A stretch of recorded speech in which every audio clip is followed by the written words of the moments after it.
you know. So he talked about Chukwueze, the football, the penalty, where he was being lackadaisical, was showing gum and all that. Well, personally, I feel, well, he should have showed more seriousness to show the seriousness of the situation. But I just think it was just his coping mechanism. Chukwueze is someone who likes to joke and fun person, but you see that when he had a full opportunity, he had more time to play. He played very well, you know. So he's a good player, and it was just a coping mechanism. Which international football star has not missed penalty before? Which football star? Go back. Which legends they've missed penalties? You have a crucial penalty. You know, if you miss it, your country is out. That capacity stadium, you know, nerves. People that a number of people I see showing gum, they do it when under stressful situations. When they have something to present or something stressful, they chew gum. It's a coping mechanism. Whether he was chewing gum or not, he could have missed it against a goalkeeper who is good, you know. So that should not be enough to just dismiss Chukwueze because he missed penalty. Chewing gum or not, serious or not, you could still lose the penalty. It's a coin toss. Penalty is coin toss. It's just for the keeper to guess where you want to place it and move fast. And then he saves the penalty, you know. So that one, Chukwueze should be left alone. He's done his bit, and it's the situation of things. Nigeria has lost. Nigeria couldn't score in regular time, which would have been the preferred thing. If Nigeria could have scored in regular time, we would have stood a better chance of surviving the semi-final. And then he talked about social media. Bovi said, oh, these Eagles are too much social media and all that. Alexi Iwobi, who is the key person that is being fingered or being talked about in terms of social media presence. Alexi Iwobi is being before yesterday game, he has been praised for his beautiful passes, for being a beautiful player in the midfield, you know, giving excellent passes, key passes that have, you know, cut through defense, and, you know, even with his vlog, even with what he does in social media, when he gets to the pitch, he does well, and he has played well, you know. Does he do social media while training? Does he do social media when they're having technical sessions? Does he, instead of resting at night or sleep well, does he wake up and do social media? They don't train 24 hours.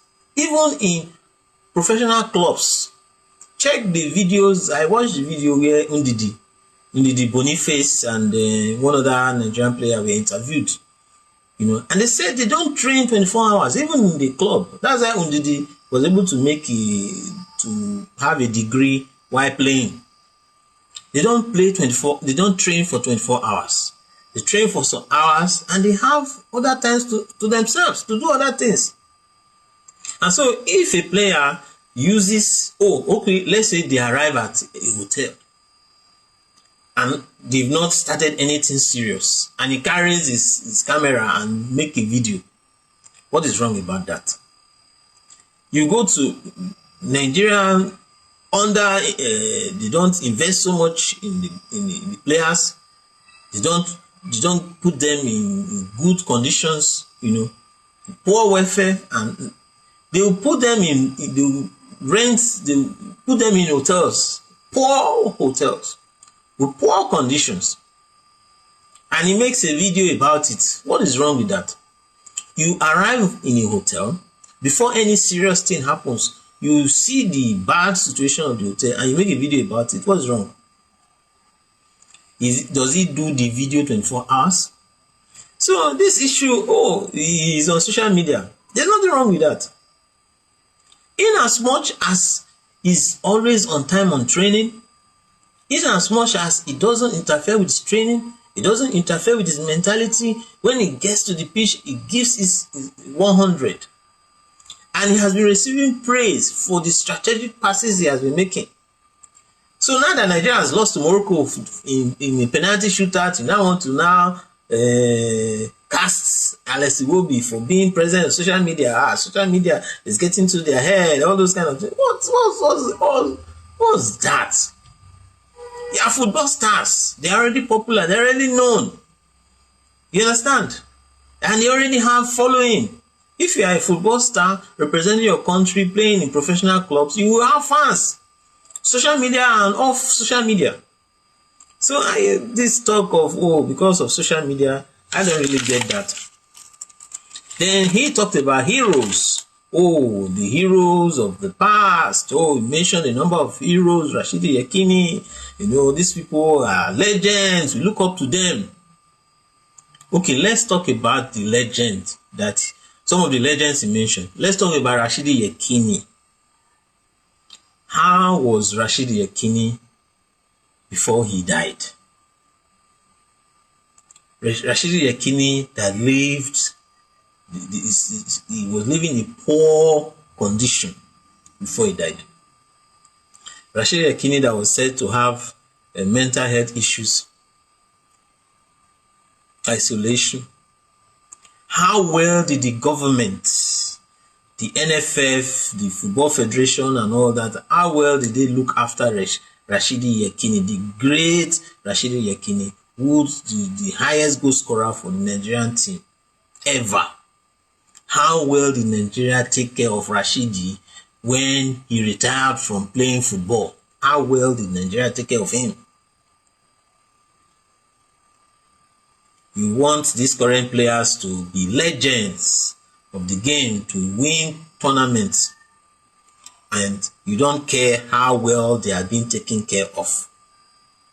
If they are not being taken care of now when they are playing, is it when they stop playing? There is no plan to take care of them after they stop playing football. There is no plan. And it's been like that. There are other football legends who have suffered. Let me look for other examples that I noted down, to bring home these points about legends of the game. Okay, I mentioned Rashidi Yekini. Peter Rufai, they said when he was sick and had to receive treatment abroad and all that, he didn't receive support from the government. When he died, for his funeral, it was friends and people that were putting things together. What kind of support did Peter Rufai get? Peter Rufai and his family get? Coaches people like Christian Shuku, Stephen Keshi, they were owed money before they died. These were great coaches for Nigeria. Nigeria still owed them before they passed on. Look at the case of Thompson Oliha. Thompson Oliha played for Nigeria in midfield 1994 World Cup, silver at 1992 AFCON. Thompson Oliha died at the age of 44 of malaria complications. They said what contributed to his death was inability to afford proper medical care. This Thompson Oliha. This Thompson Oliha. That in his later years, he was coaching youth teams without pay, and that he was living in poverty, and that he was relying on meager support from friends, not from the government. Thompson Oliha died from malaria complications. This was a Nigerian midfielder who played in the World Cup and they won silver at AFCON. Look at the treatment he received. So now you want to tell me that when we know that they are not going to get care when they stop playing for Nigeria, they're not going to get care. You want them to not get what they are owed now that they are still playing for Nigeria. What are the chances that if they are not being paid now that they are players, that they can get anything when they retire? What are the chances? And we know that in Nigeria, you cannot achieve anything, public service, without strikes, without collective bargaining. If you are not part of a powerful union in Nigeria civil service, public service, look at Nopeng. Look at Nopeng, Pegasin. Powerful unions in the oil sector. Because they are so powerful, they are able to get things. Nigerian refineries are not working. But there are people receiving salary. There are people being paid.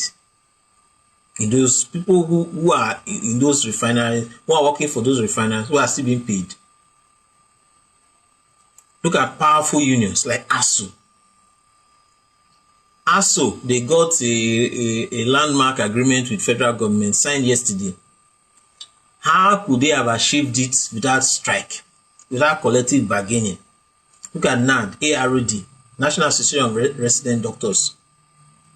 What doctors have been able to get, the government, the little improvement that the government has made in the welfare package that doctors receive in Nigeria is because of the fight of National Association of Resident Doctors, and because of the strikes they've engaged in before, and because of the power of collective bargaining that they've engaged before. So we know that in Nigeria, you cannot achieve anything meaningful without participating in strike and without collective bargaining. You can't. And that is why I support the strike by the Super Eagles. When they said they will not train before the World Cup playoff with Congo, it was in order. Because without strike, without being able to withhold a form of service, you won't get anything from the government. And that's a fact. It's not just this government, it has been like that. Military and civilian, it has been like that. Why do you think pensioners are suffering? Pensioners, retirees, people, I'm not talking about retirees of football now. Civil service, people who serve Nigeria for 35 years or who've achieved the age of 65 in service when they retire, and they're not getting what their benefit, they're not getting their pensions paid, they're not getting their allowances and all those things paid. Some are not getting gratuities and they keep suffering. Why do they keep suffering? Because they cannot go on strike. Pensioners cannot go on strike because they are retired. They cannot engage in effective bargaining because they don't have anything to withhold. They are old, elderly. They can't go on the street to protest because they go on the streets, they collapse, and some of them pass on. Even while they are screening them, they say, "Oh, come here, line up, screen." Some of them collapse while waiting to be screened. So, without strike, without collective bargaining, you can't get anything. It's not supposed to be that. It's not, sometimes you feel bad that the strike happens, right? Like the doctors going on strike, you feel bad about it, But at the end of the day, you ask yourself, what are the other alternatives? Federal government will enter agreement with the union and say, okay, we are going to do ABC.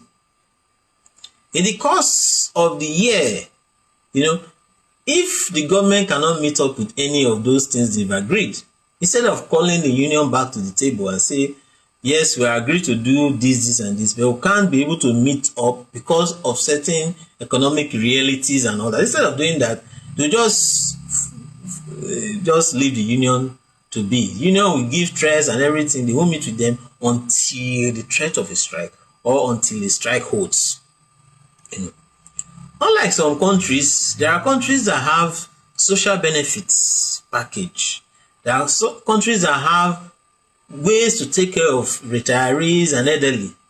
Not necessarily people who play football, not necessarily people who play sports, but they have these safety nets, social security and healthcare coverage and all that for people who have retired and all of that.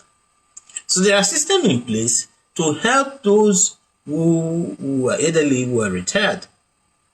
And then, like in the US, the people who are 65 and older, they form a major voting bloc, right? And so they are able, because they can vote and because they can sway elections, politicians will pay serious heed to their concerns. Politicians will then not tamper with things that will benefit the elderly age group, because they know that these people vote and that their votes count and that their votes matter.